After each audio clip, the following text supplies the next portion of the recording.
Hello and welcome to Call of the Senate, a podcast presented by the Minnesota Senate DFL Caucus. I'm Luke Bishop.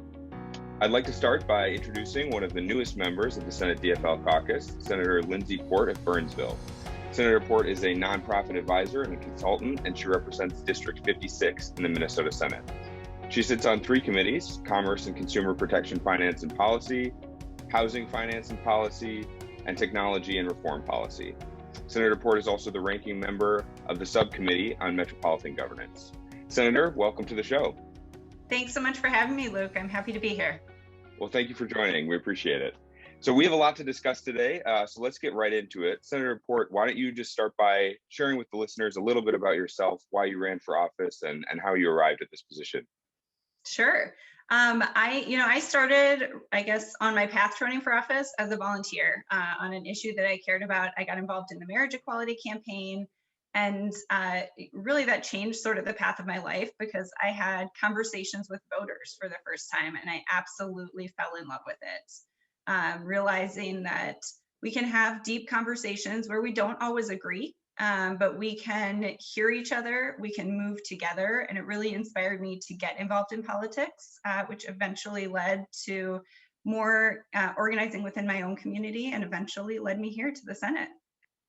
Well, what a fantastic campaign that marriage equality campaign was. And I think that the campaign certainly took the right perspective by, I think, in other states that there was a push towards sort of a libertarian constitutional argument, and here it was all about love and making sure that people understood that everyone should have the right to love in Minnesota.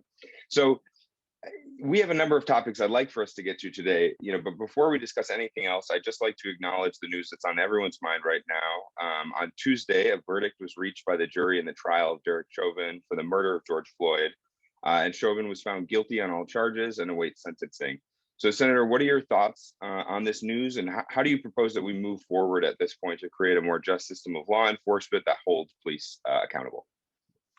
Yeah, it's obviously the eyes of the world are on Minnesota right now, have been for a year since George Floyd was killed. And this week we get the first step, I think, towards real potential change. And I want to emphasize that word potential.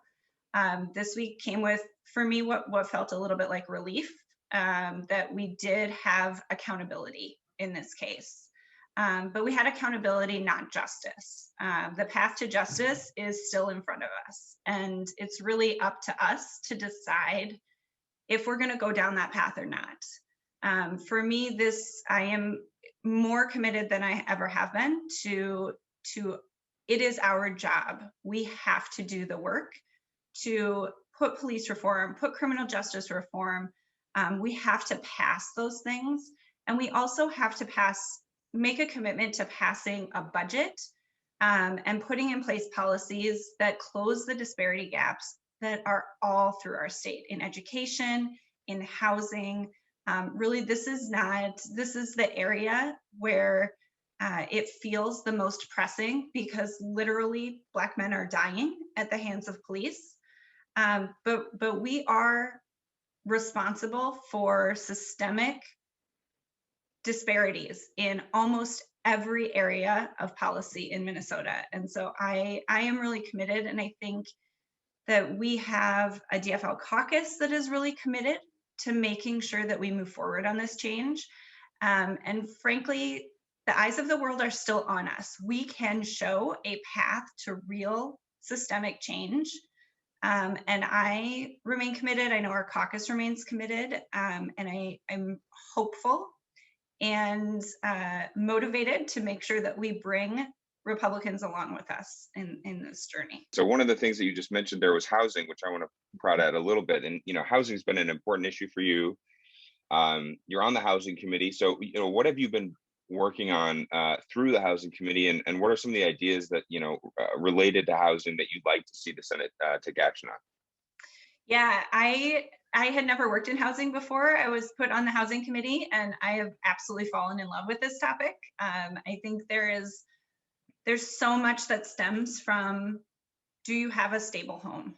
Can you get a job? Can you get addiction and recovery treatment? Kids can't perform in school if they don't have stable homes. So much of it starts with housing, with having affordable, stable housing all across Minnesota. And this is not an issue that only affects the metro. This is a huge issue in greater Minnesota as well, particularly as businesses are trying to expand into greater Minnesota. There's no housing for workers to come there. So this is a big problem. And I think, you know, it's also one of our biggest disparity gaps. Only like 25% of Black Minnesotans own their own home. And that's upwards of 60% among white Minnesotans. And so that gap is huge, and it transfers from generation to generation and really slows down progress. I think there are so many things that we can do in housing that really, they're right there in front of us. People know how to solve this problem. There are nonprofits, there are developers, there are cities, counties who are ready to work on this problem, who are doing all that they can. And the thing that has stuck with me most through this session, through everything I've learned on the housing committee, was something we heard from the commissioner the very first week she presented to us in that committee. She was asked, what's the one thing that we can do to give you the tools you need to help solve this problem? And her answer was more. We have programs in place that do the things we need them to do. They just simply don't do enough. They can't do enough because we don't invest enough money. 2 out of 3 qualified programs to build multifamily housing units, to build housing in greater Minnesota. 2 out of 3 programs that qualify for state funding for affordable housing do not get built because we don't invest enough money. I think it seems like such a thing that like we must spend a ton of money on. We spend 1/3 of 1% of the budget in Minnesota. That's like wild to me. 1/3 of 1% is what we are spending to make sure that Minnesotans have stable housing. And this is an investment that we can make that really lifts up every other investment we're making.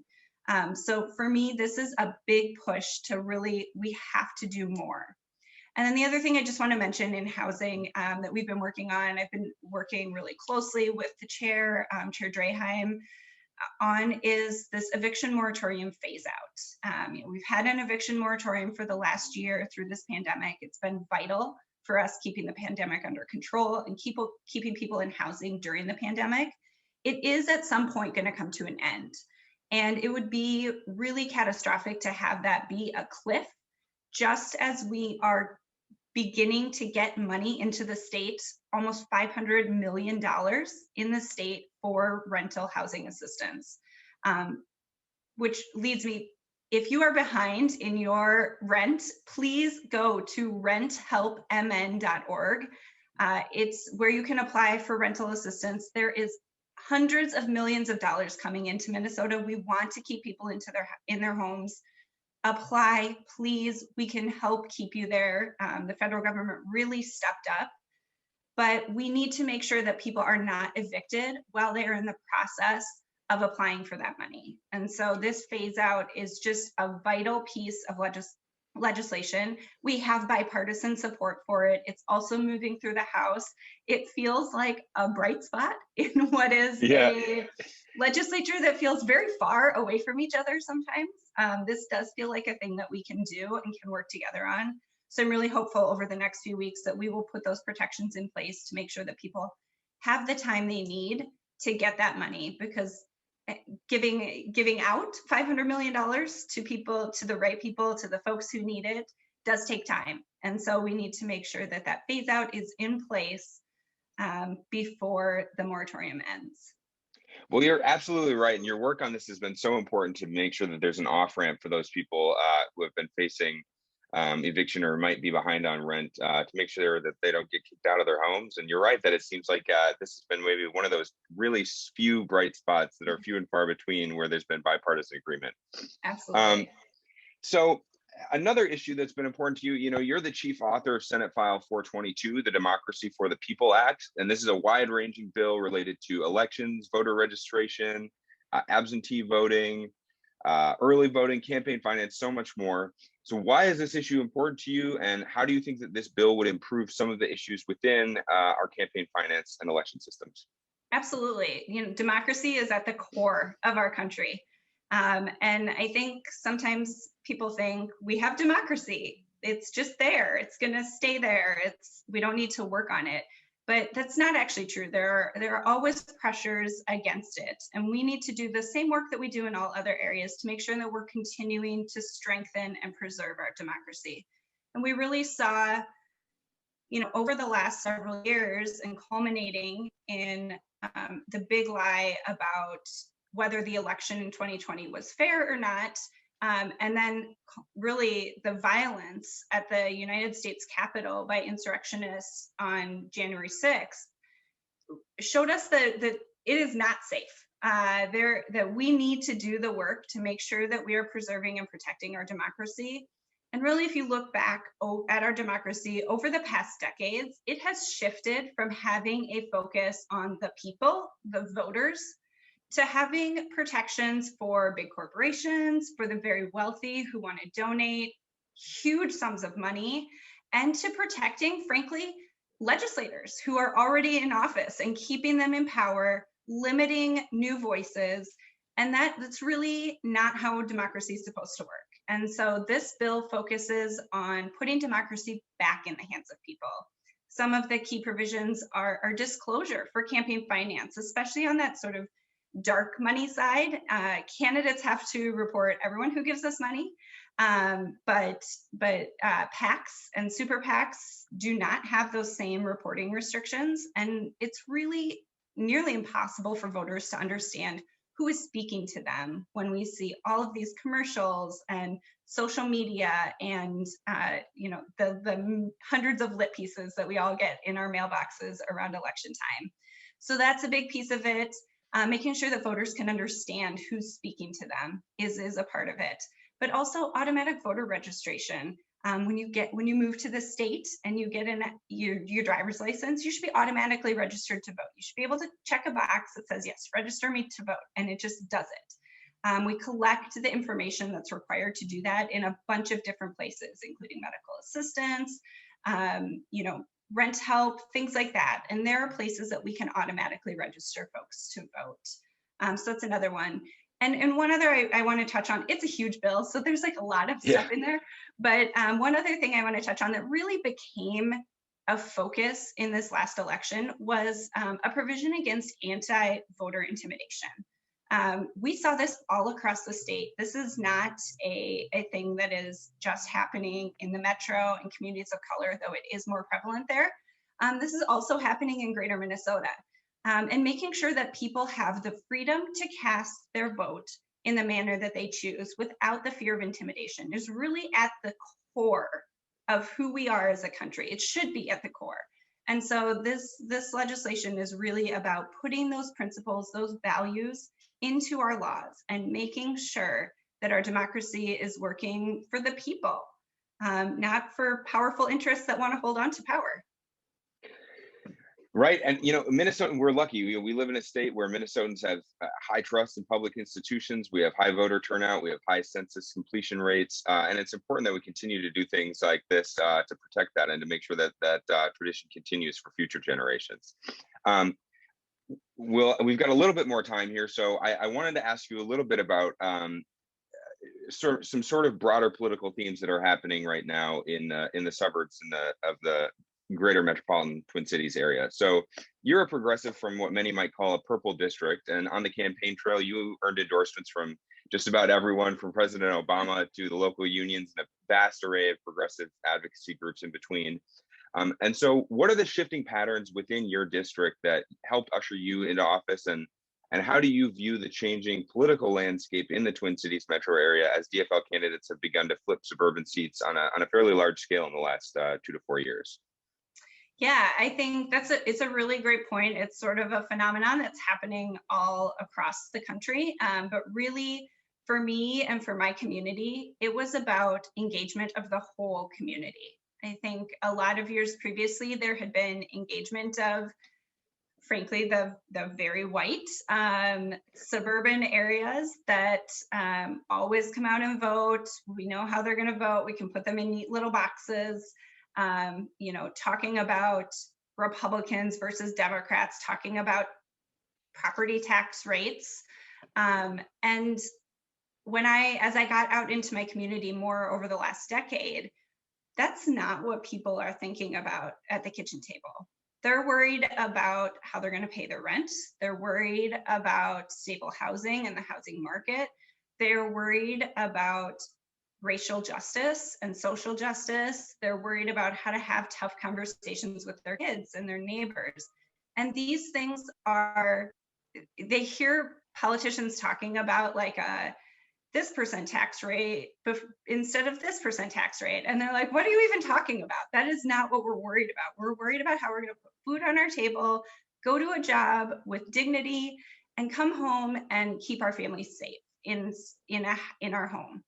And so like actually talking to families and engaging the entire community really shifted, I think, where our community is. And frankly, the suburbs we don't want incremental change. Like we're looking around and realizing there are big things broken in our system. And we have to fix them. We have to step up and fix them. And I think there has been sort of this shift to, even if it doesn't feel like it affects us, it's still our job to get involved and do it. And the other thing I'll say is my district has changed wildly demographically over the last decade. It was a very white suburb 10 years ago. And now we have a growing Somali population. We have an amazing Hmong population. We have Hispanic immigrants. It is becoming much more culturally mixed. And that brings new ideas and new excitement and new engagement in a way that just didn't exist in our community a decade ago. So I'm really excited by the level of engagement and commitment to real change that is happening, I don't think just in my district, I think throughout the suburbs. Yeah, well, it sounds like there are thriving communities of color in your district and throughout the suburbs that you mentioned. And I think that you're absolutely right that by taking the time to listen to their needs and by putting in the grassroots work, that's how we flip these suburban districts. Absolutely. Well, Senator Port, thanks again for joining the podcast today. I really enjoyed our conversation. And I look forward to seeing you again on the podcast in the future. So thanks for coming on to the podcast today to talk about the issues that matter to Minnesotans. Yeah, thanks for having me, Luke. I enjoyed it. Thank you. Well, that's it for today's episode of Call of the Senate. You can find us online at senatedfl.mn or on social media under the username SenateDFL. See you again next week.